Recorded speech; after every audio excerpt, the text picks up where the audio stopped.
Want to play the credit card game effectively? Here's 2 strategies. Number 1, call your credit company. Find out when is your closing date and when is your due date. The due date is the day that you will have to pay in full to get no latenesses, no interest.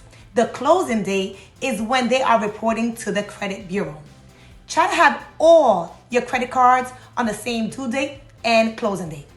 Now, strategy number 2. Once you pay your due date off, do not use your card for the 7 days in between your due date and closing date. Once it's reported, that is the day that you start using your credit card again. Keep in mind that after the closing date, they take 24 to 48 hours to report. Now, after the 48 hours and they have reported to the credit bureau, then you use your card again. You can max out your card if you want to. But know that when it's time for the due date, pay it off in full or as close to as possible. And then do not use your card after the due date until the closing date has been reported. That is how you play the credit card game and you use your credit card correctly.